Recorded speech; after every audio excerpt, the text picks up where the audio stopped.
So basically, the lockdown, the virus is a threat to physical health, and the lockdown is a threat to economic, mental, and social health.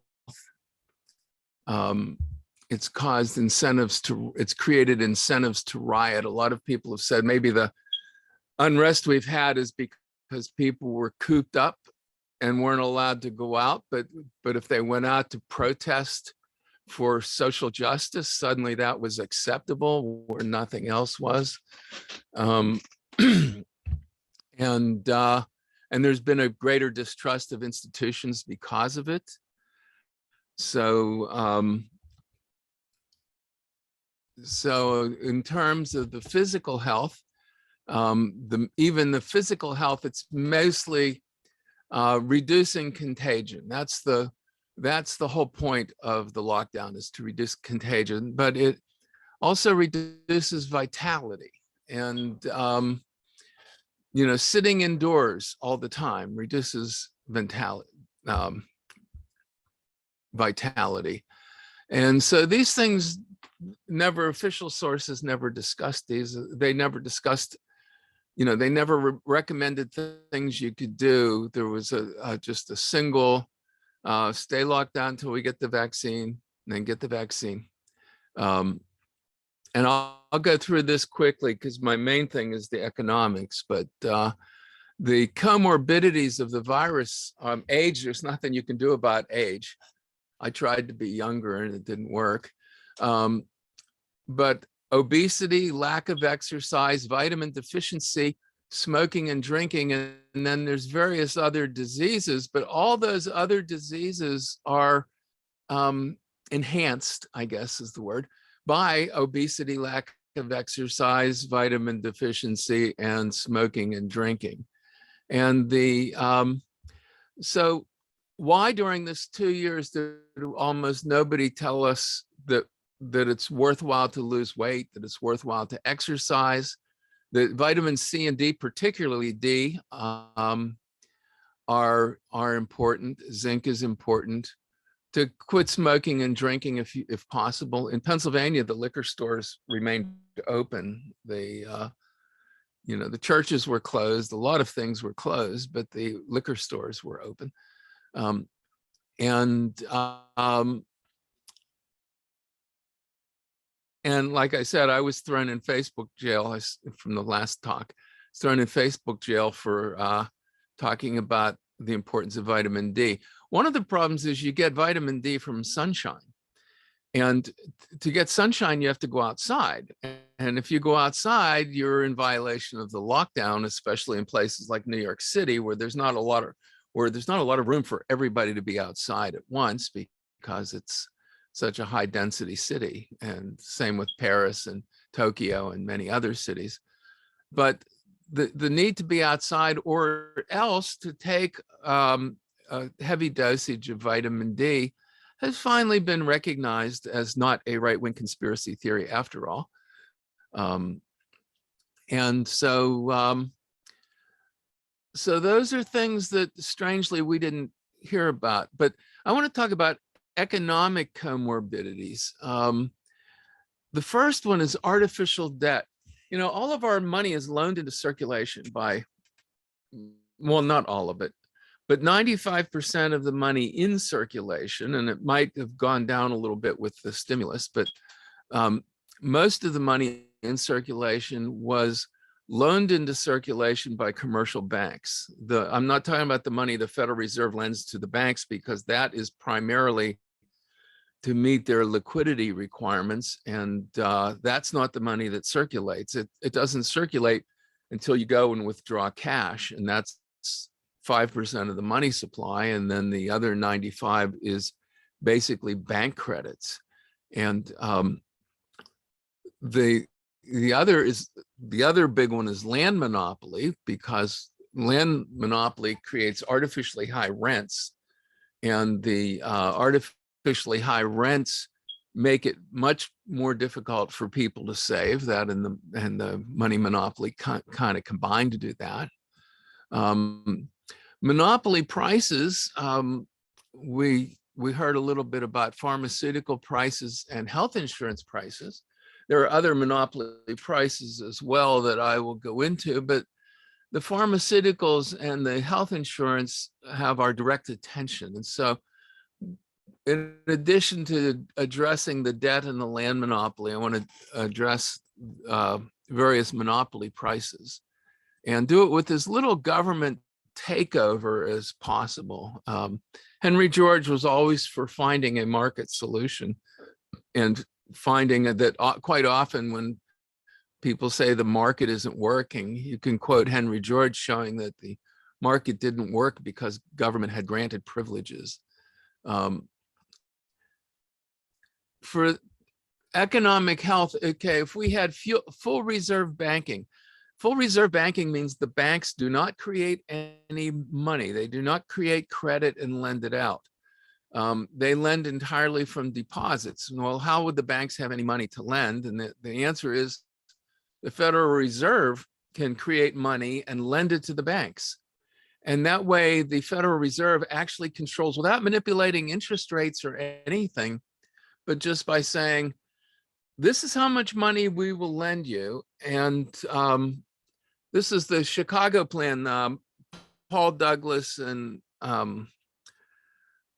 Irving Fisher were the primary sponsors of this in the 30s. It was something FDR wanted to do, but couldn't overcome the banks to do it. So he did what he could with it.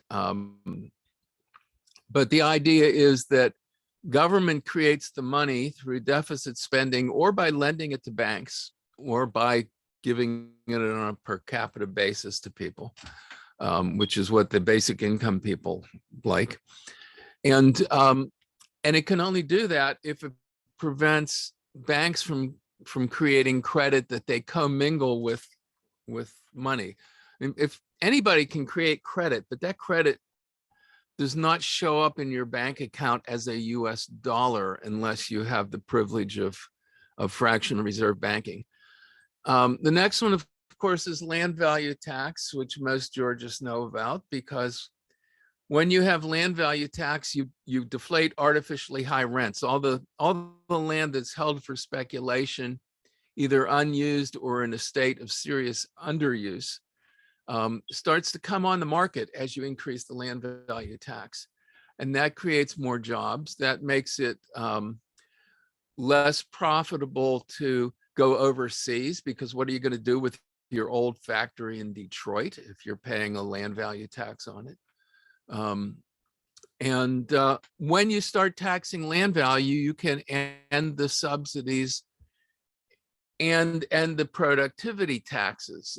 The productivity taxes are what you replace with land value tax. And the subsidies, when you look at economic subsidies, things we usually call corporate welfare, because the last subsidy I would have is would get rid of, is welfare for the poor. If you do these other things, poverty will disappear and you won't need welfare for the poor. But as long as you have a system that keeps people systematically poor, then you need that. And I always say poor people do not have a fair share of the earth, so the welfare they get is kind of like a really ham-fisted compensation for them having to pay rent to be on the planet. And the next thing I would say is to end monopolies, and start with pharmaceuticals and health insurance. Nobody, we have two sides. One side, the right wing says the free market is just fine and just live with it. And the left wing says government has to take it over because the free market doesn't work. And the original progressives, which Henry George was probably the original progressive, said, well, let's find out what's wrong with these, what's causing these monopolies. And with pharmaceuticals, there's an artificial, they have basically captured the FDA. So the Food and Drug Administration is regulated by the people it's regulating, and it requires testing that is done. You know, the pharmaceutical company does its own testing to show that its own product is good. Nobody tests public domain products. There's a lot of things that are on the market that the patents have expired and they find a new use for them, and they never get tested, and therefore they are not approved for that new use. Health insurance violates what we would call restraint of trade. And restraint of trade is, if you were Walmart and you were buying bicycles, and you're such a big consumer of bicycles that you can say to that bicycle manufacturer, you have to charge me 20% less than you charge anybody else. Well, it's one thing for a Walmart to say, this is how much we are willing to pay, but it's restraint of trade when Walmart says, you must charge other people more than you're charging me. Now, Walmart can legally say, you can't charge other people less than you're charging me. We won't buy your bicycles if you're selling them to other people for less than you're selling them to us. But it's a restraint of trade. It's part of the antitrust legislation for you to say, if you're selling these bicycles to me for $100, you have to sell them to my competitors for $120. You're not allowed to do that. That's what Rockefeller, with what Standard Oil did with the independent oil companies, made the railroads charge more to the other people than they were charging Rockefeller, and also got kickbacks, but that's like icing on the cake for that. So health insurance, one of the reasons health insurance has gotten so expensive is because it words this as a discount, but it really ends up as a forced overcharge. So if I get my teeth cleaned and my insurance company pays for it, it's $60. If I get my teeth, or it's $50. If I get my teeth cleaned and I pay for it myself, it's $80. Well, that makes me willing to overpay for the insurance, because if I don't have the insurance, I have to overpay for everything directly. And they've allowed some exceptions for poor people who couldn't have afforded insurance anyhow. But in general, the insurance companies have pressured the healthcare providers to overcharge the uninsured. That does not make insurance cheaper. It actually makes insurance more expensive, because you're willing to pay more because you know you'll get overcharged without it. And that's a non-socialist progressive approach to improving health insurance. There's some other ones too, but there are other things like that. Amazon has a way past the restraint of trade provision. If I'm selling bicycles and Amazon wants to sell them, I list them. You know, if I'm selling it, if I want $100 for my bicycle, I have to list it on Amazon for $115, because Amazon charges 15% roughly to process the sale. Well, I am not allowed to sell it on eBay for less than $115. I'm not allowed to sell it on my own website for less than $115. Now, I only get $100 in any case. If I was selling it to Walmart for $100, I would sell it to Walmart. They would give me the $100, and I could sell it to any supermarket or department store for $100. Hi, cat. My cat wants something. I don't know what.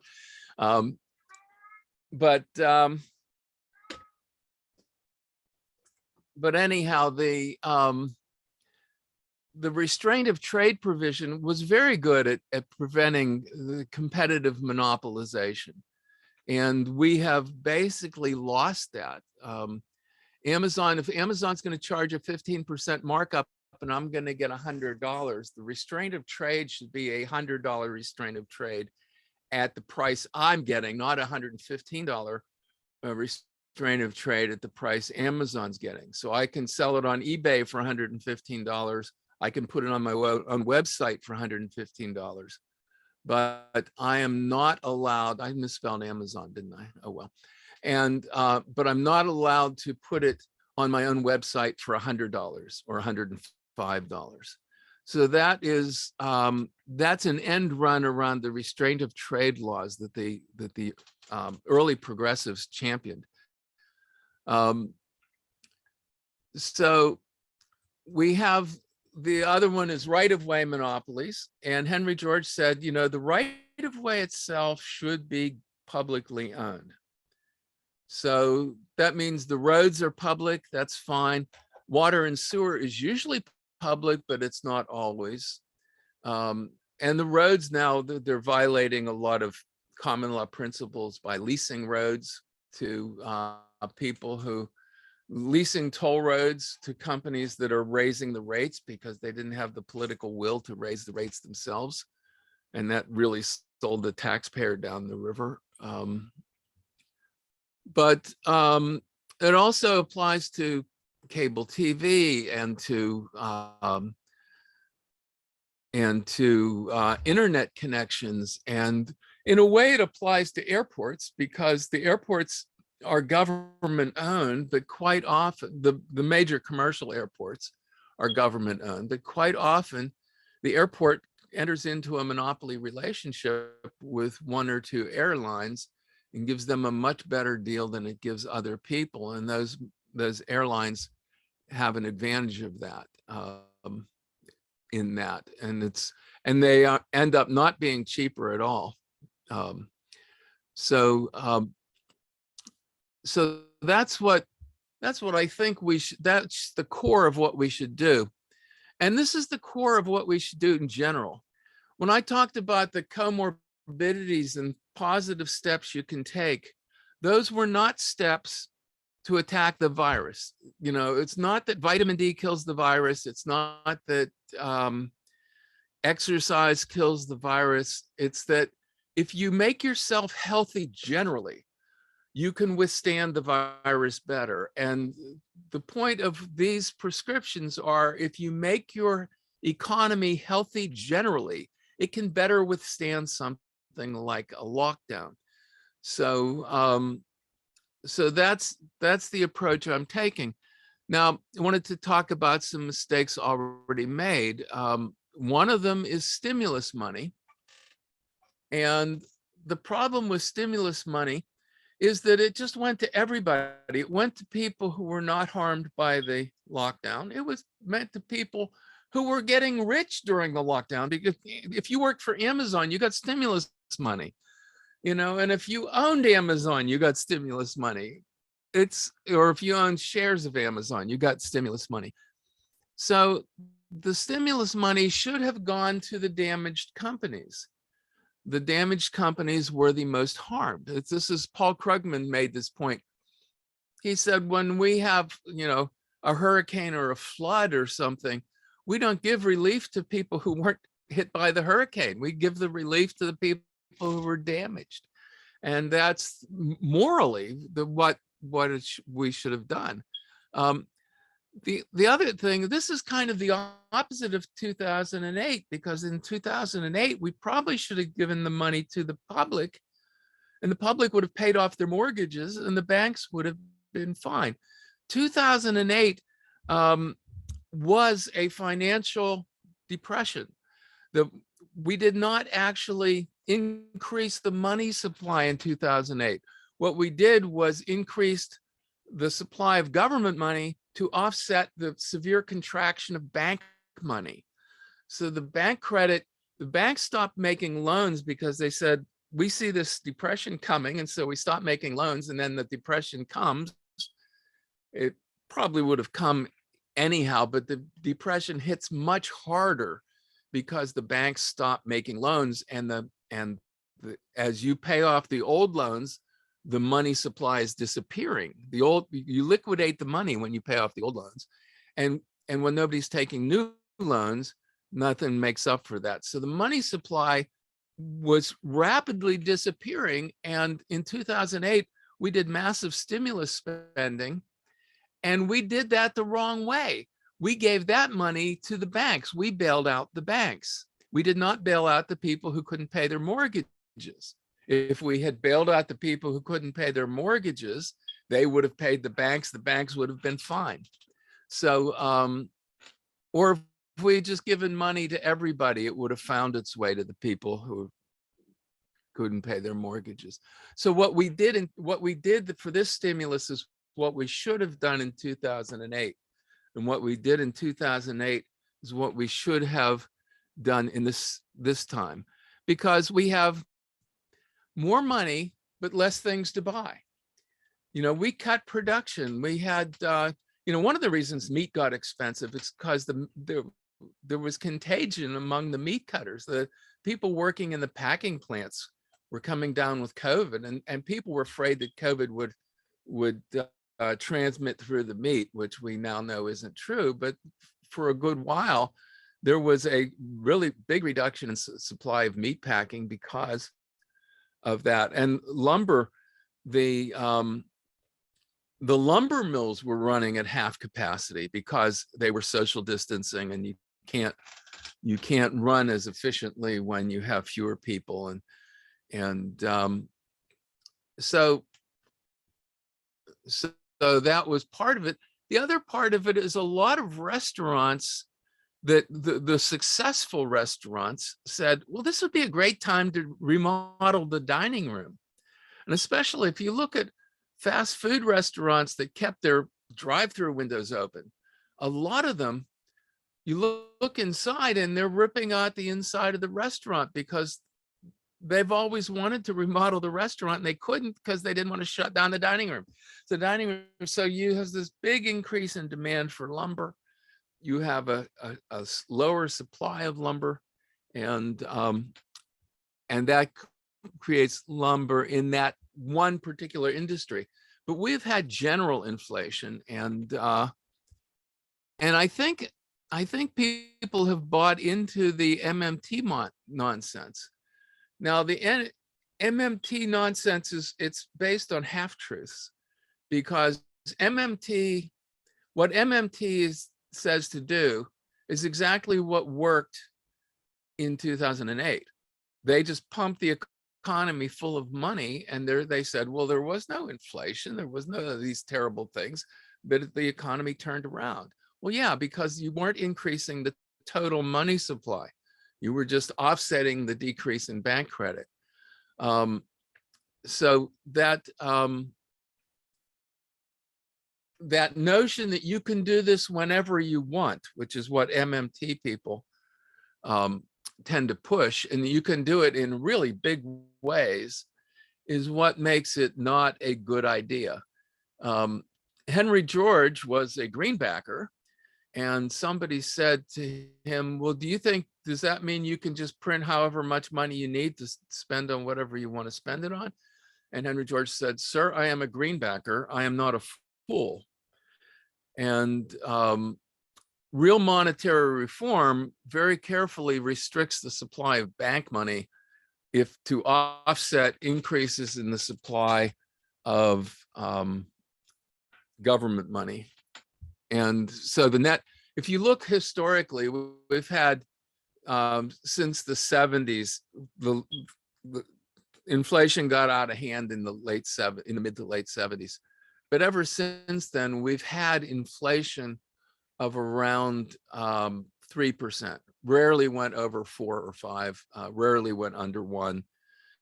And that inflation means that in the aggregate, which means including the bank money and the government money, we were creating about as much money as we could afford to.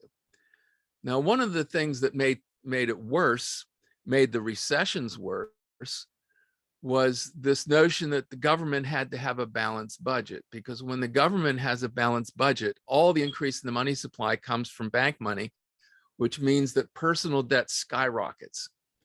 And the big difference between government debt and personal debt is if the government doesn't actually sell bonds, or if the Federal Reserve holds the bonds and doesn't sell them out into the market, that debt doesn't have to be paid.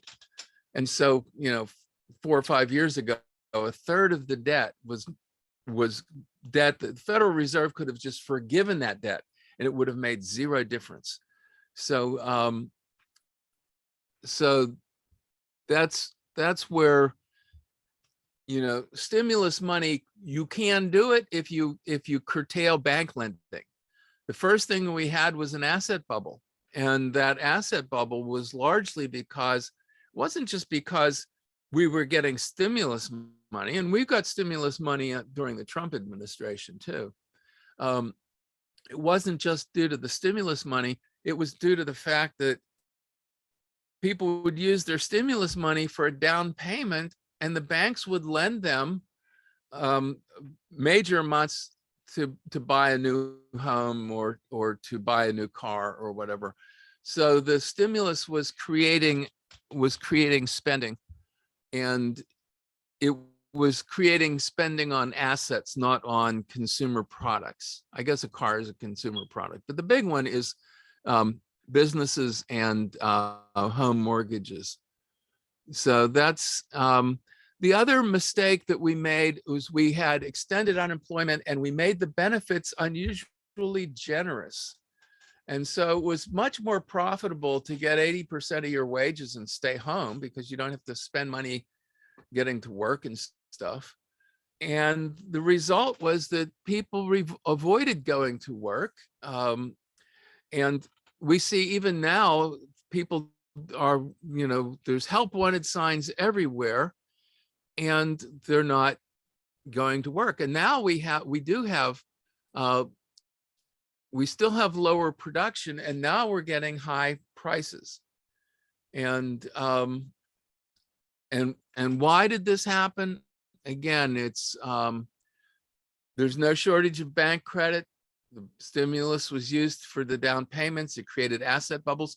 Asset bubbles interfere with production, because if you want to buy a piece of land to put a factory on to produce, you have to bid more for that land, because you're competing with the speculators who are buying it for the asset bubble. And the stimulus was given to consumers, not producers. And there was a lack of product to buy, and inflation resulted. And we're saying that it's 6%. Well, we look a year back, and that gives us a lag time. If you look at what happened, in last November, we had a negative inflation. The previous months, we had a low inflation, normal. And December was an exceptionally low inflation. And then beginning in January, now this is per month, and it's more volatile per month, but it's per month as amortized as what it would be per year. If the inflation that month continued for a whole year, what would the inflation be? So we see that it's going to be higher than 6%, because we're still averaging in December and January, which were low. And the only low month after that is August and September. The rest of them were all around 6% or higher. And some of them, we've had inflation months that were, we had one that was almost 12%. We had two other ones that were over 10%. So it's not just the stimulus, but it's the stimulus during a lockdown and recovery from a lockdown where the people didn't have a shortage of money. There was just a shortage of products to buy with the money. Now, how could the stimulus work? If you curtailed the bank credit and you targeted bank loans, it says payments, well, you target the stimulus payments to those harmed, but you also give loan preferences to those harmed. We will lend you money to keep your restaurant going or whatever. You abolish the mortgage preferences, because they've always been, people think that the government is helping you buy a home by having preferential mortgage rates. And what it's really doing is causing the homes to sell for more in the first place. Those advantages get capitalized into the price of the home. And if you cut taxes on productivity, those restaurants that were in trouble should be able to pay off their loans. And if you tax those hoarded assets, which is mostly land value tax, but there's some other ones, patents get hoarded. You can have a self-assessed patent value tax. We'll make that a complete separate session because it's an interesting way to do that. But that combination would make things profitable so that the person who had to borrow money to get out from under the lockdown would be able to do so more effectively. So you phase out the productivity taxes and you start with those who are most harmed. And you start with the taxes that are most counterproductive, and you start with the taxes that are most regressive. Now,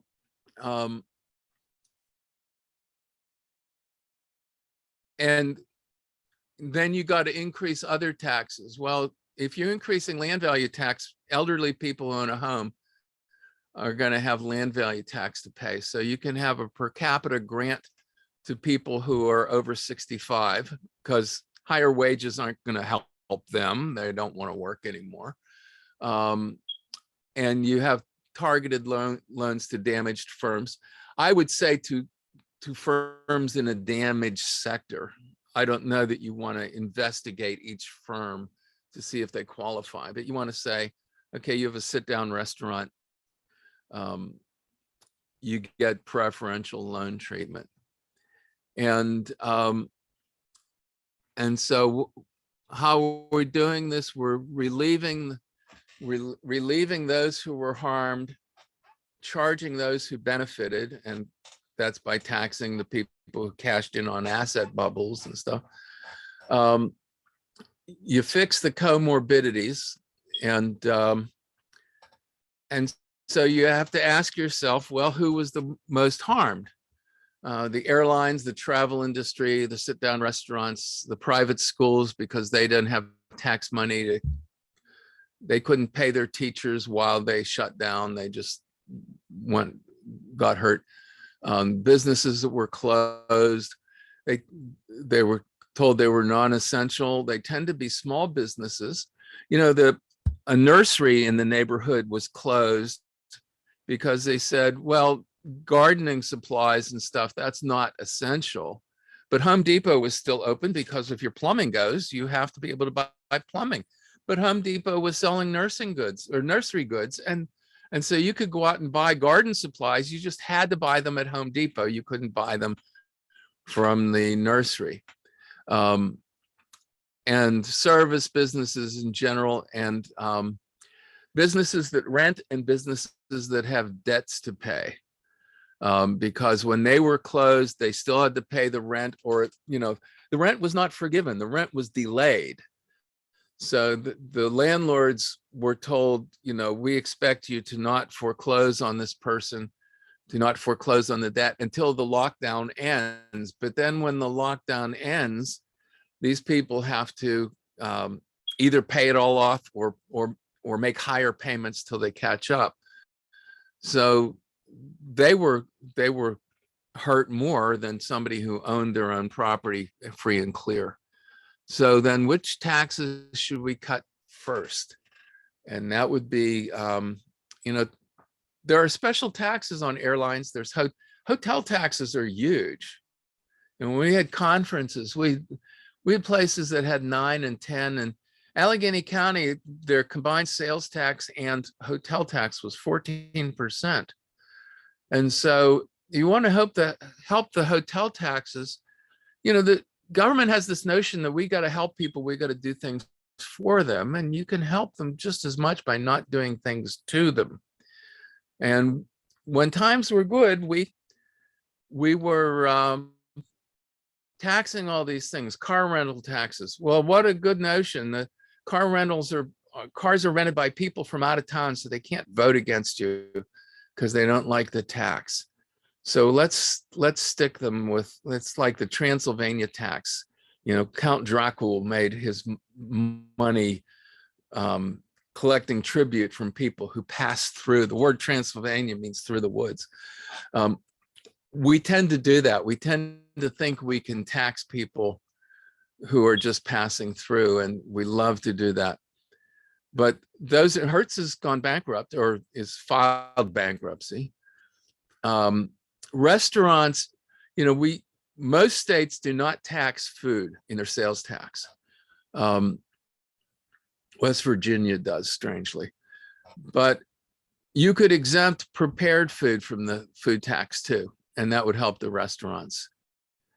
And I would mention that the notion is that richer people eat at restaurants, but homeless people eat at restaurants, and people who are very poor and have a tiny kitchen and you know don't have good cooking skills, they eat at restaurants. And so, and eventually sales taxes generally, because sales taxes are very regressive and very economically destructive. A business that's struggling still has to overcome the cost of sales tax. He doesn't have a business that's not making much profit, doesn't pay income tax till he starts making a profit. So those, and payroll taxes, if you want to get people working, nothing gets people working like cutting taxes on working. So you cut the employer's tax and you cut the employee's tax. And the employer, it's cheaper to hire a person. It doesn't really matter in terms of pure economics. It doesn't matter whether nominally the employer is paying the tax or the employee is paying the tax. But you have people with union contracts and stuff, and it would just be much easier if you reduced both equally and they don't have to renegotiate a contract.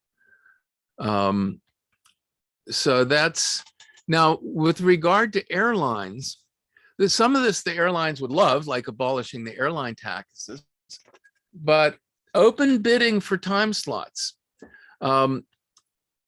We have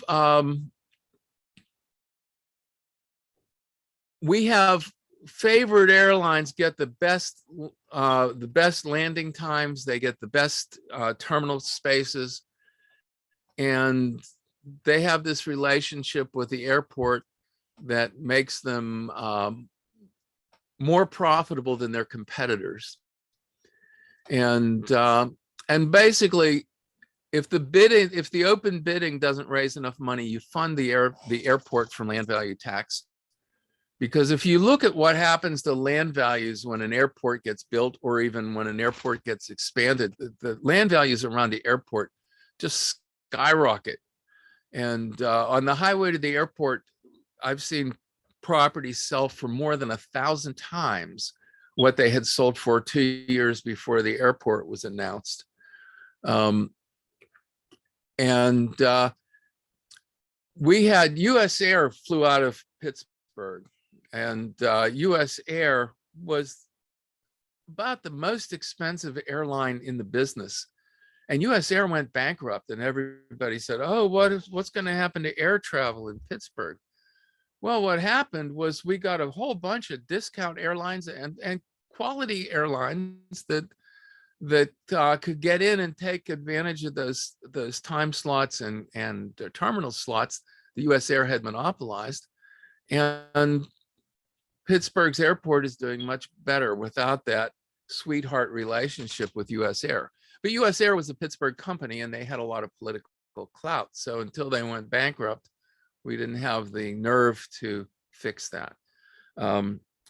Again, with hotels, hotel taxes, I would exempt hotels from sales taxes. I would eventually abolish sales taxes. But in light of the devastation of the lockdown, I would focus on that first. And the car rental taxes, every time you rent a car in Pittsburgh, there's a $2 tax.